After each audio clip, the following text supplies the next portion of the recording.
அப்பளா குழம்பு, அப்பளா வத்த குழம்பு. வானலியில் நல்லெண்ணெய் விட்டுக்கிறேன். நல்லெண்ணெய் தான் மணமாக இருக்கும்.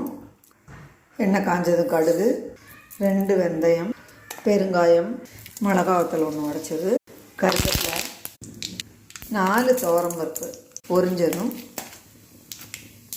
நொறுக்கி வச்சுக்கிற அப்பளாத்தை இதில் சேர்த்துக்கிறேன். இந்த எண்ணெயிலேயே இந்த மாதிரி இதை லேசாக வறுத்துக்கணும்.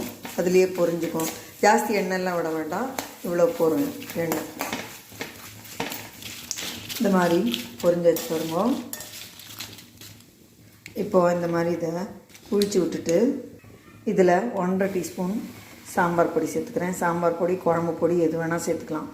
இதுலேயே 1/4 டீஸ்பூன் மஞ்சள் பொடி சேர்த்து இந்த எண்ணெயில் ஒரு தடவை கலந்து விட்டுடலாம். இந்த மாதிரி பண்ணும்போது ரொம்ப நேரம் கொதிக்க விட வேண்டாம். ஒரு சின்ன எலுமிச்சங்காய் அளவு புளியை ஊற வச்சுருக்கேன். இதை கரைச்சிட்டு இந்த புளி தண்ணியை இதில் சேர்த்துடலாம். இப்போது இதை நல்லா கலந்து விட்டு கொதிக்க விட்டுக்கலாம். நல்லா கொதிக்க ஆரம்பிச்சாச்சு. இப்போது கொஞ்சமாக உப்பு சேர்த்துக்கிறேன். அப்பளத்துலேயும் உப்பு இருக்குது. இன்னும் கொஞ்சம் கூட இது கொதிக்கட்டும்.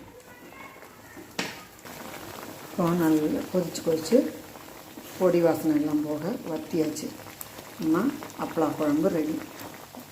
நீங்கள் விருப்பப்பட்டால் வெல்லம் சேர்த்துக்கலாம், நான் சேர்க்கலை. நம்ம சூப்பரான அப்பளா குழம்பு ரெடி. ரொம்ப ரொம்ப ஜோராக இருக்கும். டிஃபனுக்கெல்லாம் கூட தொட்டுன்னு சாப்பிட்லாம்.